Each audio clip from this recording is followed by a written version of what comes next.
The international report, that has mapped Nepal, and we are apparently at the moment sitting at a 45, less than $50.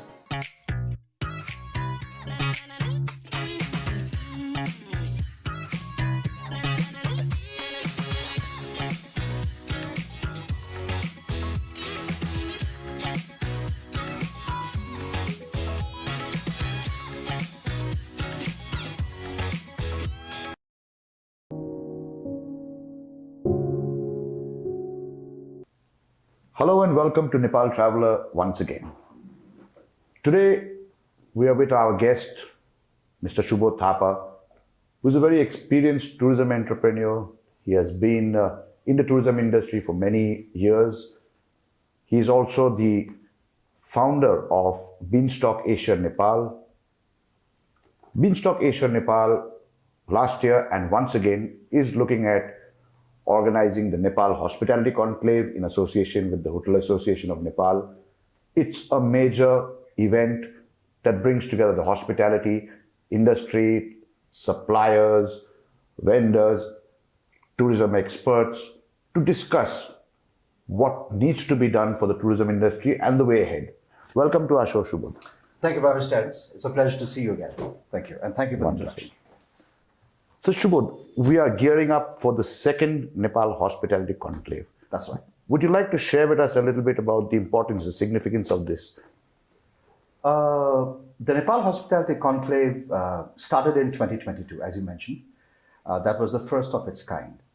The vision behind the Hospitality Conclave was to bring together the entire fraternity, the entire industry, under one roof, and where we'll be able to showcase the strengths, and the opportunities of the industry, and also to be able to share within the knowledge, that our industry has.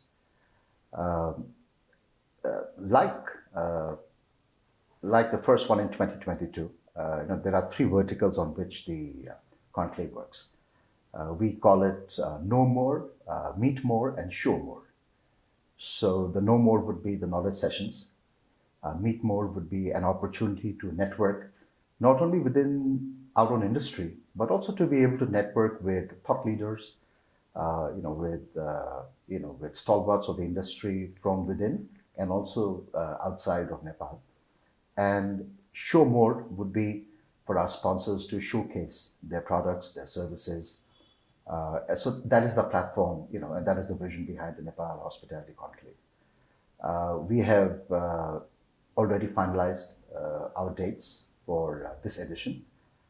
I'm happy to share that it's going to be on the 27th and the 28th of June. We've chosen this time because it is kind of, typically the off season for the industry. It's a time that, people will be able to hopefully, invest 2 days, into the coming together as an industry.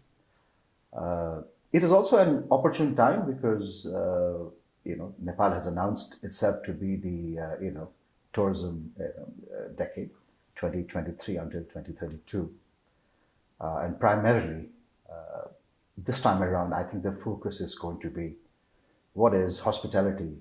What's our industry going to be, doing in the next 10 years? Yeah. So that I think is the thought. I think that's the thought behind the conclave. Yeah. I remember the first Nepal Hospitality Conclave that we were also part of. Nepal Traveler Absolutely. Was there as the official media. Fantastic participation. Yeah. What is the learning that we've got? It was a huge success, but then how are we going to build on it? And what was some of the learning we got out of that? I think, Terence, I think one of the major learnings from the last time around was this gap in perception between where we think we are as an industry and where the industry has actually gone globally. There was a white paper that was produced by Han, who is a major partner. I mean, this event would not be, it would be half complete, without the support of Han, and also, with the support of Nepal Tourism Board. Because as you know, hospitality is one part of the entire service, offering of Nepal as a destination. So, number one was this gap, between what we think we know and what is actually happening globally. The second is, again, we're not able to take advantage. We have not been able to take advantage of the various opportunities, and the various possibilities that exists currently, in the tourism and in the hospitality industry space. There are, for example, partners out there, waiting to support the industry. They are encouraging the industry worldwide, to go greener. I would not say go green, but go greener. There's a lot of support, and there's a lot of knowledge out there in terms of how sustainable hotel operations and hospitality operations can be. What impact these initiatives bring to the bottom line. In the end, we are in it. It's a business. It's a business. There's an international report, that has mapped Nepal, and we are apparently at the moment sitting at a less than $50, average spend per tourist in the destination. I'm not just talking hotels, but as a tourist. Whereas in our neighborhood, they are now clocking $150 per day. That's the average spend per tourist. So how does the hospitality industry scale up? To go towards I'm not saying it's going to happen overnight, but if I'm able to even change the $50 to $75 in the coming couple of years, I'm sure every stakeholder in the travel and tourism industry, hospitality being a part of it, is going to benefit. That is one of the things that we try to bring at the conclave. So there are sessions which are going to be focused on that, in those areas. The other major finding, and I think the other major learning from 2022 was also, the fact that we keep talking about a policy gap, between, what the government should have done, or, what the airlines should have done, or, but our focus at the moment is that, yes, we are a part of the ecosystem, but what are we going to do? Until we take, one foot forward, we're just going to be in the same place, running to stand still. Yeah. So this upcoming conclave, what can participants expect? What is going to be the great points? What is the learning that they'll have? What kind of sharing will they have? So, as I was saying, the idea is for new developers, promoters, to come in and understand, the landscape. Yes, they have already invested, but it's never too late to pick up a few points. There's opportunity for them to meet peers, fellow investors.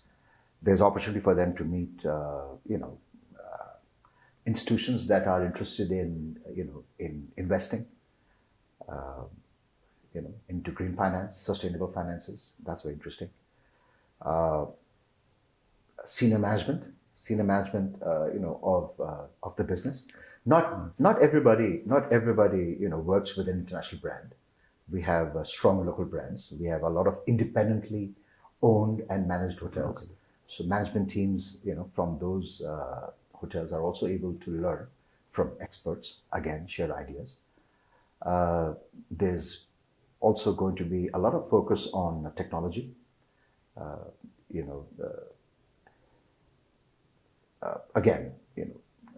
Technology in the hospitality business has grown at such a rapid pace. I mean, literally the paradigm shifts. It shifts every day, you know. And this is in a way linked to our human resources. You know, we have a situation where we have thousands of, you know, I mean, when I went to hotel school, yeah, I mean, you know, I mean, you'd have to really, you know, you'd have to run around looking for a professional, you know, educational institution where, you know, where one would find human resources.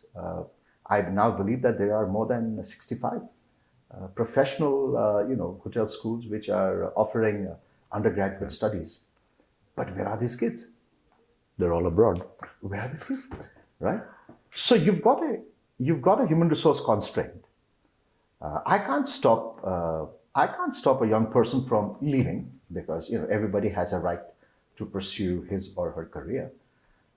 But that puts a constraint on my business.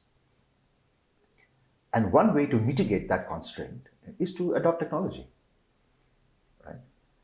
And I think that's what has happened worldwide. I mean, if you look at you know, the WTO or the WTTC reports post-COVID, it's amazing that people have just not come back to the industry.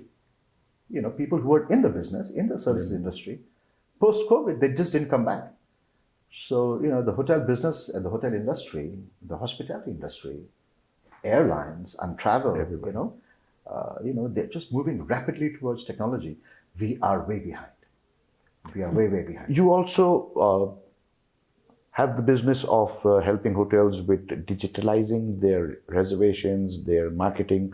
You are involved in that. Yes. Would you like to share something that the hospitality industry in Nepal needs to take that step? Sure. And I think currently what I would say is that you know, it's a chicken or egg situation. You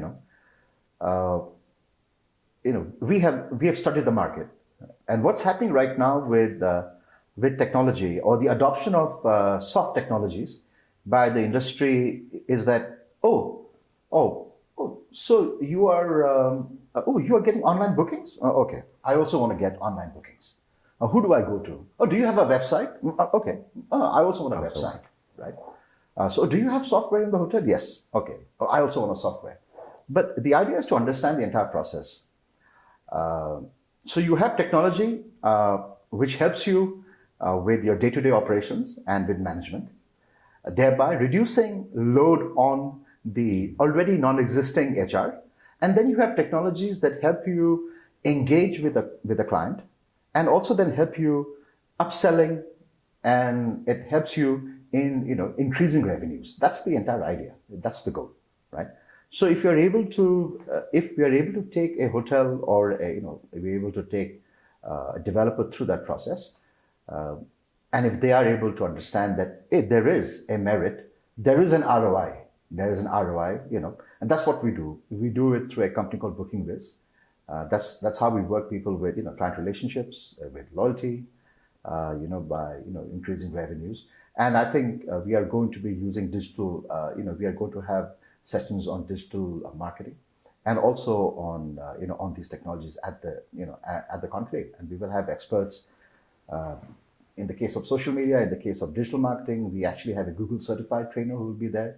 So people are able to understand what Google is doing for you. You know, we are able to understand, you know, we are able to understand how the communication should flow for it to make sense. Having a website may just not be enough. Yeah. True. Yeah. Also, looking at the destination, and the number of hospitality hoteliers that are in Nepal, do you think that we are actually far behind the curve in terms of digital marketing? In fact, we are probably behind even in marketing. Sure. And that's an area where perhaps a conclave like this can bring in the industry leaders, bring in the hotel association, and push for more marketing, more digital marketing. I mean, will that also be achieved in the conclave, or realized at least? Sure. I think it's going to be. I think it's going to be a major. I think it's going to be a major. I think it's going to be a major topic of discussion. It's going to be a major topic of discussion. I already mentioned that, you know, you've got Google certified experts who will actually take us through the process. You need to learn A before you go to B and C. I take your example. I take NepalTraveler.com. Correct me if I'm wrong, but I think 85% of your focus is online, right? It's online. I know that you're also in print. We have an in-flight magazine. Yeah, you're an in-flight magazine that has a special niche. But if you were to look at information on Nepal as a destination, as an outsider, if I wanted to visit, I don't know, Barbados, right? I wouldn't have to look too far. Barbados has got its ducks in a row, and it's got information organized for me. And once I have seen that basic information, then I have the choice. Do I want to spend $75 a night living in a shack, or do I spend $750 and stay at an exclusive luxury villa, overlooking the ocean. So I think that is something that we will definitely be addressing. It was also taken up. It was taken up last time, and there were a few issues that came up, and I think we're going to be delving on those topics. We're going to be delving on those topics this time around. Yes. Beyond the conclave, you've been in the industry. You've been at the forefront of the industry in various capacities, mainly in the hospitality. How do you see the situation of Nepal's hospitality industry? Because there's so many players suddenly in post-COVID. Right. You have the international chains, you have the big brands. Sure. And some people are positive. We're hopeful, optimistic that, the investing means there's a future. Sure. But what is your take on this? I think we could discuss it. Maybe we could break it into two parts. And I'll try and maybe give you my take on international brands. Having worked with international brands myself, I see that as a huge bonus to the industry, whether it's in terms of operational excellence. That's what I'd like to call it. So you're working with a partner. The international brand, the chain, is a partner. In your success lies their success, and in their success lies yours. So if you're able to leverage that partnership, if I came to you to learn, it is because you have a certain skill set that I don't. So as a local hotelier, if I were to sign up, or if I were to partner with an international brand, and the brand could be any brand that maybe that fits your corporate vision, or maybe that fits the market, that fits the rate categories that you're looking at. It could be. Number two, if a brand comes into the destination, whether they like it or not, for their own success, there is an automatic, an automatic promotion of the destination. True. There's also a validation of the destination. If there's a brand in Nepal, an international client of the brand, Traveler has the confidence. would say, hey, listen, I stay with this brand in the US or in Malaysia or in Singapore, and they are now in Nepal. All right. So I think, therefore, Nepal must be, in my mind, the perception is, they must be at this level. There aren't cows and elephants on the streets anymore. I'm being a bit rude, but I think there is still that perception, internationally, that we are still, backward, right? That's one. And I think the second part would be with, the second part would be that our industry has always been privately led, right? We are now maybe a little over 70 years in the business. We have always been privately led, and as a private entrepreneur, as a business, I have money, I have a plan, I have a vision, I'll invest it. Nobody should stop me, right? So there is that feeling. So what's happened is that we've got this huge spread, where we discussed earlier, that we have therefore become a less than a $50 destination, per day, right? So if you're able to scale up our services, so if the industry is able to scale up its services, but that's one part of the big picture, then I think the idea would be then to sort of say, hey, listen, okay, we have our tourist hub, we have our tunnels, we have vibrant nightlife, but at the same time we also have the high end. Yeah, we also have a high end. But the challenge is to actually service that high end and to position ourselves as that high end, top end, whether you want to call it nice destination, whether you would like to call it a luxury destination, whether you'd like to call it a destination just for a retreat, it could be a pilgrimage, it could be just pure spiritual. I think yoga is a good example. There are experts who are running programs for 14, 15 fortnights where they are looking for higher destinations. I think we have beaten the wedding destination too much, right? And the adventure. Right, there are again policy issues, policy challenges that that need to be overcome for Nepal to become we are an excellent destination. There's no doubt about that. But what I'm trying to say is that just having a couple standing at the Everest base camp in Nepali clothes is not going to cut it. It's nice. It's good. We'll say, wow, brilliant. But that's it. But where is the capitalization on that? On that branding. But again, I think at the conclave, hopefully, we are going to. I think we are going to, at least the idea is to start a discussion, and I'm sure that some solution or some way forward will come out. How optimistic are you about the government, the authorities in charge who can make these policy changes? How optimistic are you that they will actually be at that conclave and take it positively? Because I think all the points we've talked about, the private sector is doing a great job. They've always led, they've always taken the risk. Sure. The problem is the bottleneck starts at the airport because we don't have the infrastructure. Sure. The bottleneck starts with the roads. Sure. So, I mean, it'll be nice if the government at least participates and feels the need. Well, excellent thought.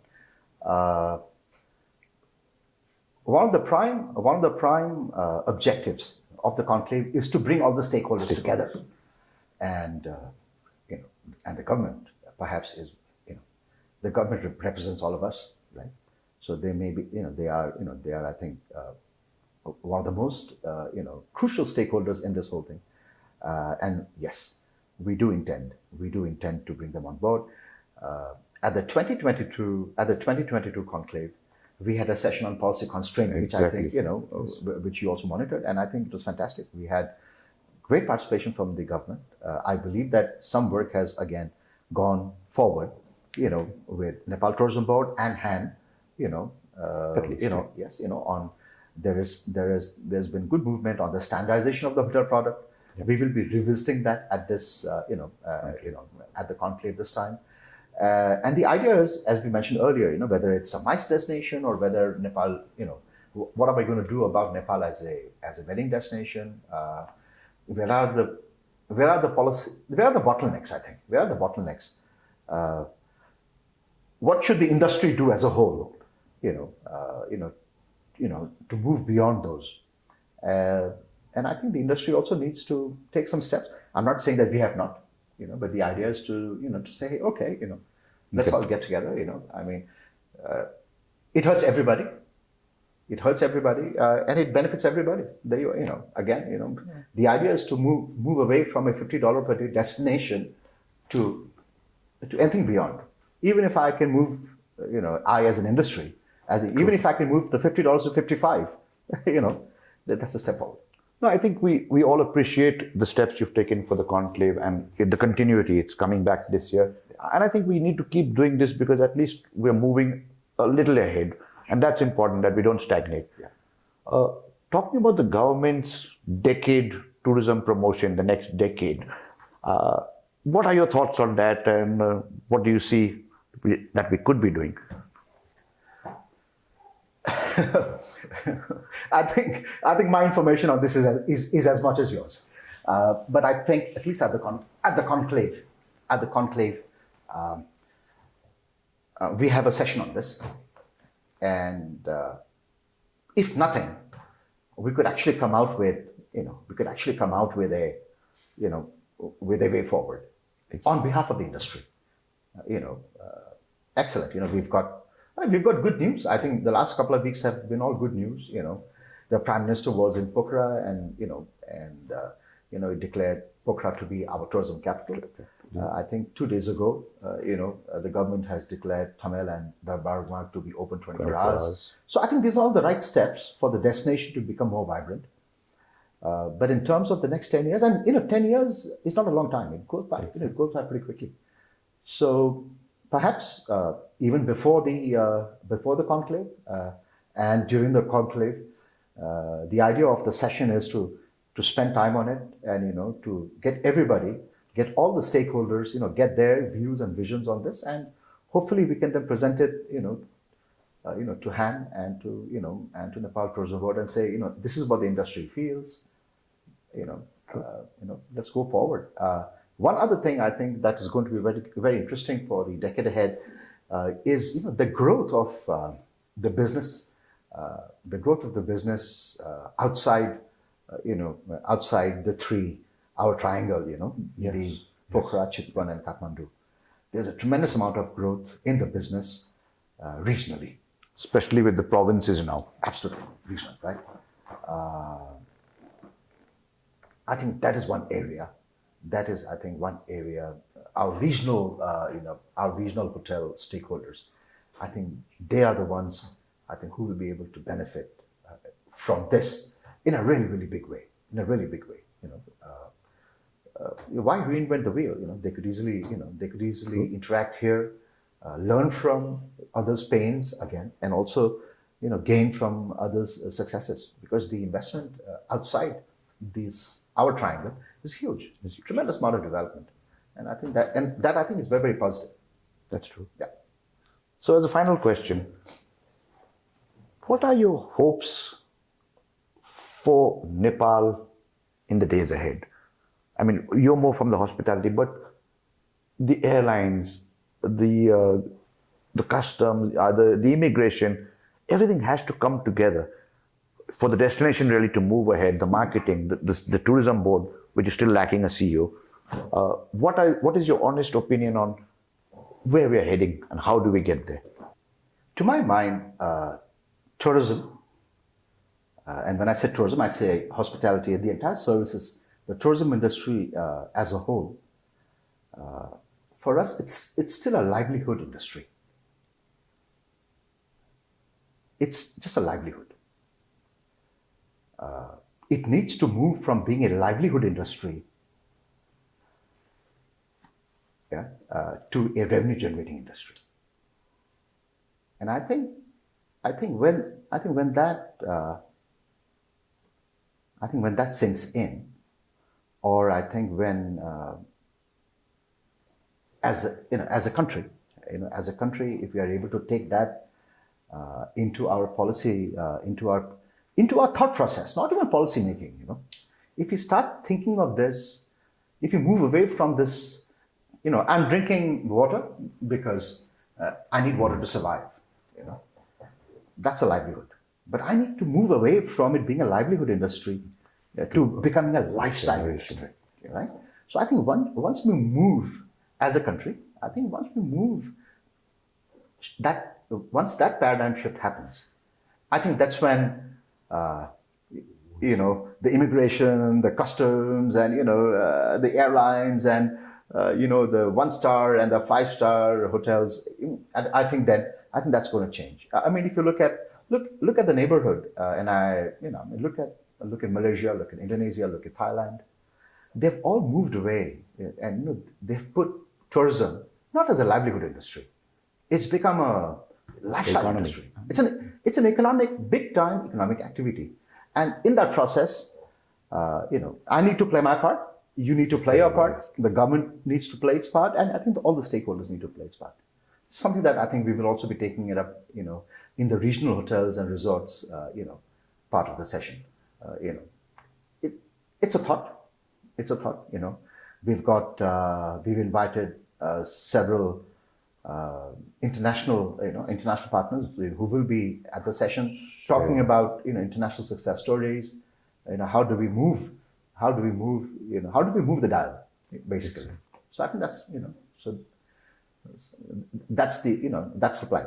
So thank you so much for sharing with us about the it's a pleasure to be here with you. Conclave, and for doing these kind of events, because I think they need to be done more frequently. At least they bring everybody together to discuss, to see how we should move ahead.